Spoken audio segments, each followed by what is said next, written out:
నమస్కారం. రెండు వేర్వేరు సంస్కృతులు కలిస్తే ఏమవుతుంది?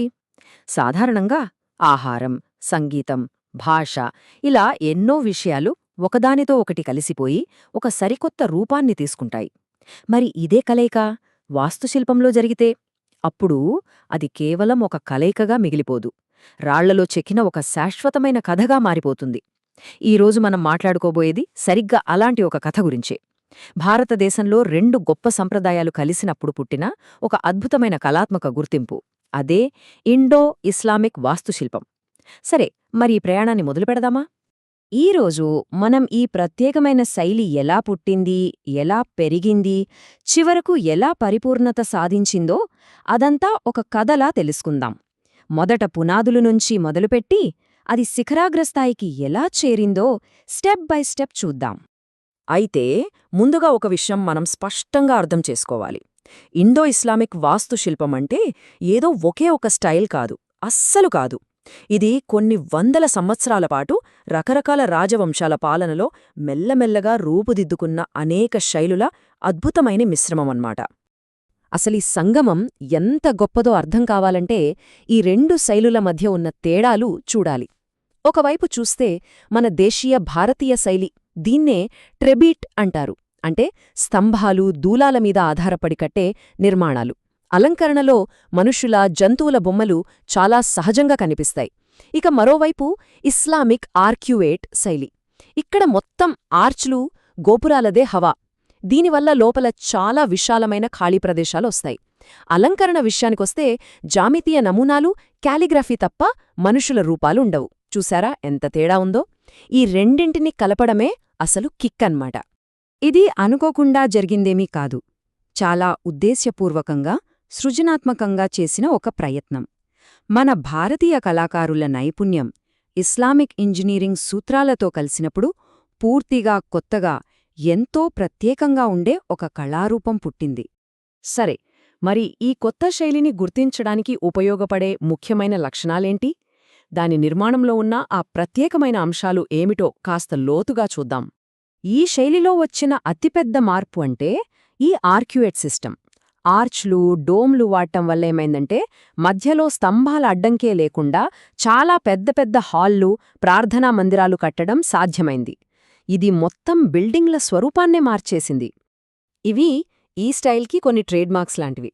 ఖురాన్ వాక్యాలతో అందమైన డిజైన్లు, స్వర్గాన్ని భూమ్మీదకు తెచ్చినట్టుండే చార్బాగ్ గార్డెన్స్, రాతి తెరల నుండి ఫిల్టర్ అయ్యే వెలుగునీడలు, అదేనండి జాలీవర్క్, ఇంకా గోడలపై రంగురాలతో చేసే పియత్రా డొరా డిజైన్లు.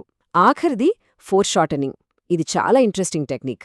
మనం కింద నిలబడి పైకి చూసినప్పుడు అక్షరాలన్నీ ఒకే సైజులో కనిపించడం కోసం పైకి వెళ్లేకొద్దీ వాటి సైజును పెంచుకుంటూ చెక్కేవారు. వాళ్ల ఆప్టికల్ నాలెడ్జ్కి ఇదొక పెద్ద ఉదాహరణ. ముఖ్యంగా ఈ జాలీ వర్క్ గురించి చెప్పుకోవాలి. ఇవి కేవలం అందం కోసం కాదు, లోపలికి ఎంత వెలుగు రావాలి, ఎంత గాలి రావాలి అనేదాన్ని ఇవి కంట్రోల్ చేస్తాయి. దీనివల్ల వేడి ప్రదేశాల్లో కూడా భవనాలు చల్లగా ఉంటాయి. చూసారా? అందం, ప్రయోజనం రెండూ ఒకే చోట. ఓకే, ఇప్పుడు మనం కాస్త టైంలో వెనక్కి వెళదాం. ఢిల్లీ సుల్తానుల కాలానికి. ఆ కాలాన్ని మనం ఒక ఆర్కిటెక్చర్ ల్యాబ్ అని చెప్పొచ్చు. ఎందుకంటే అక్కడే వాస్తుశిల్పులు కొత్త కొత్త ఐడియాలతో ప్రయోగాలు చేసి ఈ శైలికి ఒక నిర్దిష్ట రూపాన్ని ఇవ్వడం మొదలుపెట్టారు. ఈ డెవలప్మెంట్ చాలా వేగంగా జరిగింది. చూడండి, మొదట బానిస వంశం వాళ్లు పాత దేవాలయాల రాళ్లను తిరిగి వాడుకుని నిర్మాణాలు మొదలుపెట్టారు. తర్వాత వచ్చిన ఖిల్జీలు ఎర్ర ఇసుకరాయిని వాడటం మొదలుపెట్టారు. అసలైన గోపురాలను పరిచయం చేశారు. ఆ తర్వాత తుగ్లకులు, వాళ్ల ఫోకస్ అంతా బలం మీదే. సింపుల్గా, చాలా దృఢంగా ఉండేలా వాలుగోడలతో కట్టడాలు కట్టారు. ఇక చివరిగా లోడీలు. వీళ్ళు డబుల్ డోమ్ లాంటి అడ్వాన్స్డ్ టెక్నిక్స్ తీసుకొచ్చి తోటల మధ్యలో సమాధులు కట్టే ట్రెండును మొదలుపెట్టారు. చూశారా? ప్రతి రాజవంశం ఒక కొత్త ఇటుకను పేర్చినట్టన్నమాట.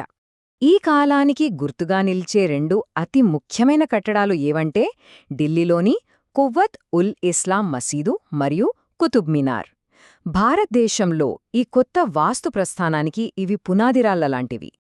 అయితే ఢిల్లీలో కేంద్ర ప్రభుత్వం కాస్త బలహీనపడగానే బెంగాల్, గుజరాత్, దక్కన్ లాంటి ప్రాంతాల్లో ఈ శైలి స్థానిక సంప్రదాయాలతో కలిసిపోయి కొత్త ప్రాంతీయ స్టైల్స్ పుట్టుకొచ్చాయి.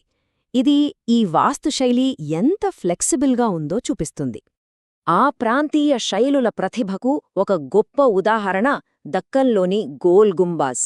దాని డోమ్ అంటే ఆ గోపురం ఆధునిక యుగానికి ముందు కట్టిన వాటిలో ప్రపంచంలోనే రెండవ అతిపెద్దది.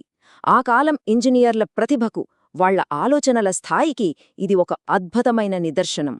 సుల్తానుల కాలం ప్రయోగాలకు వేదిక అయితే, మొఘలుల యుగం ఆ ప్రయోగాల ఫలితాన్ని పరిపూర్ణతకు చేర్చిన కాలం. ఈ వాస్తు కథలో క్లైమాక్స్ ఇక్కడే మొదలవుతుంది. ఈ శైలి తన అత్యంత ప్రసిద్ధ, అత్యంత సుందరమైన రూపాన్ని పొందింది ఈ కాలంలోనే. మొఘల్ చక్రవర్తుల కాలంలో ఈ శైలి ఒక క్రమపద్ధతిలో అభివృద్ధి చెందింది. బాబర్, హుమాయున్తో తోట సమాధుల సంప్రదాయం మొదలైంది.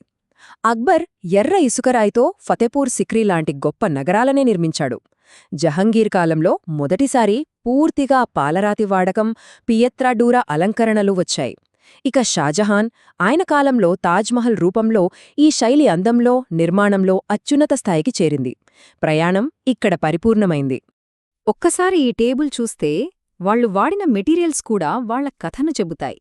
తుగ్లక్ల కాలంలో బలం కోసం వాడిన గ్రానైట్ నుంచి, అక్బర్ కాలంలో వైభవాన్ని చూపించే ఎర్ర ఇసుకరాయి వరకు, చివరికి షాజహాన్ కాలంలో అందానికి, సున్నితత్వానికి ప్రతీకగా నిలిచిన తెల్ల పాలరాయి వరకు ఈ మార్పు అప్పటి పాలకుల అభిరుచిని, వాళ్ల సామ్రాజ్య వైభవాన్ని మన కళ్లకు కట్టినట్టు చూపిస్తుంది. ఇంతటి సుదీర్ఘమైన, అద్భుతమైన వాస్తు ప్రయాణం చివరికి మనకు ఎలాంటి వారసత్వాన్ని ఇచ్చింది? దాని ప్రాముఖ్యత ఏంటో ఒకసారి చూద్దాం. చివరిగా మనం గుర్తుంచుకోవాల్సిన విషయం ఒక్కటే: ఈ కట్టడాలు కేవలం రాళ్ళు, ఇటుకలతో కట్టిన భవనాలు కావు. అవి సజీవమైన చరిత్ర పుస్తకాలు. వేర్వేరు సంస్కృతులు, వేర్వేరు ప్రజలు ఒకరితో ఒకరు కలిసి, ఒకరినొకరు ప్రభావితం చేసుకుంటూ ఎంత అద్భుతమైన కొత్త గుర్తింపును సృష్టించగలరో చెప్పే సజీవ సాక్ష్యాలు. ఇకపై ఎప్పుడైనా ఇలాంటి ఒక చారిత్రక కట్టడాన్ని చూసినప్పుడు దాన్ని కేవలం ఒక బిల్డింగ్లా చూడకండి. దాన్ని ఒక కథకుడిగా చూడండి. దాని గోడల వెనుక, దాని ఆర్చుల వెనుక, దాని గోపురాల నీడలో దాగి ఉన్న ఆ సాంస్కృతిక కథను వినడానికి, చదవడానికి ప్రయత్నించండి. ఎందుకంటే మనం వినడానికి సిద్ధంగా ఉంటే వాస్తుశిల్పం మనతో తప్పకుండా మాట్లాడుతుంది.